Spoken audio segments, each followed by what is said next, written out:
अध्याय 4 में भगवान कृष्ण ने हमें कर्म, विकर्म तथा अकर्म के बारे में समझाया है। कृष्ण ने बताया है कि कर्म तो यहाँ हर एक को करने ही पड़ते हैं।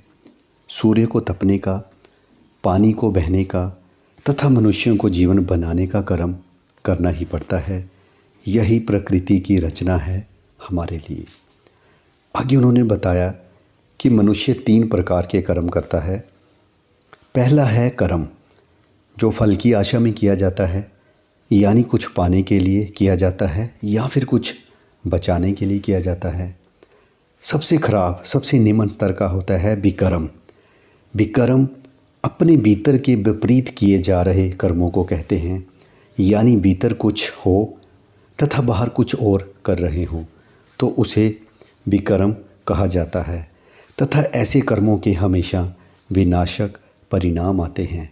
विकर्म को आप ये भी कह सकते हैं कि वह कार्य जिसे हम मन मारकर करते हैं वह विकर्म होता है। और सबसे श्रेष्ठ है अकर्म। ये एक मन से किए जाने वाले कर्म हैं, जिस कर्म में मन, बुद्धि, शरीर, इंद्रियां सब एक साथ लगे हों। ऐसे कर्म को अकर्म कहते हैं। यहाँ तक कि अकर्म में मन फल की आशा भी नहीं कर रहा होता है। अकर्म को आप ऐसा भी कह सकते हैं, वह कार्य जो हम दूसरों की भलाई के लिए करते हैं बिना फल की आशा से, उसको अकर्म कहते हैं। और सबसे श्रेष्ठ कर्म जो है वो अकर्म ही होता है। मज़े की बात यह है कि लगातार अकर्म करने वाला कब महान हो जाता है पता ही नहीं चलता है। अभी कर्म तो दिन रात आप भी करते हैं, पर जानते नहीं कि उनमें से कौन से अकर्म हैं, कौन से विकर्म तथा कौन से कर्म हैं। लेकिन आज के बाद गौर करना शुरू करें कि आप जो कोई कर्म कर रहे हैं उनमें से कितने किस प्रकार के हैं। मैं कुछ कर्मों की सूची देता हूँ, आप उनमें से कौन से कार्य किस प्रकार के कर्म से निपटाते हैं वह चेक कर लें। ये चार्ट ही आपके वर्तमान जीवन तथा भविष्य का आधार बन जाएगा। कहने की ज़रूरत नहीं कि यदि अकर्म ज़्यादा होंगे तो जीवन भी शानदार होगा, वहीं अगर विकर्म ज़्यादा होंगे तो जीवन भी बर्बाद होगा। ये कर्म आप कर्म, विकर्म या अकर्म किस प्रकार से निपटाते हैं उस पर टिक जरूर लगाएं।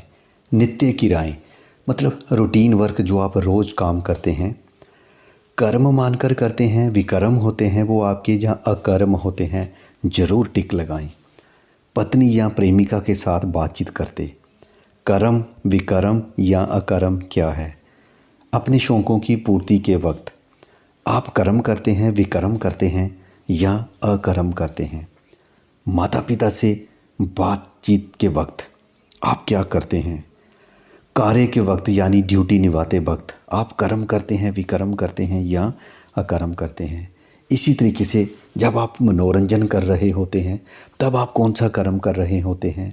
भोजन के वक्त, एक्सरसाइज के वक्त, मनपसंद का कार्य कर रहे हों तब, तथा सोते वक्त। जिसके जीवन में जितने ज़्यादा अकर्म होंगे उतना ही वह ऊर्जा से भरपूर होगा, उतना ही वह प्रसन्न तथा सफल भी होगा। सो अब आप आगे करो ये कि जो कार्य आप विकर्म से कर रहे हो वह कार्य करना बंद कर दो। इससे आपके जीवन की काफ़ी मुसीबतें वैसे ही दूर हो जाएंगी। फिर रहा सवाल कर्मों का, तो वह कार्य आवश्यक ही हैं। सो धीरे धीरे कर्मों को अकर्म में परिवर्तित करने की कोशिश करो। जिस दिन आपके सारे कर्म अकर्म में परिवर्तित हो गए, समझो जीवन की सारी परेशानियां निपट गई। बस चार्ट ईमानदारी से सोच समझ कर भरो तथा ईमानदारी से सारे कार्यों को अकर्म में परिवर्तित करने की कोशिश करो।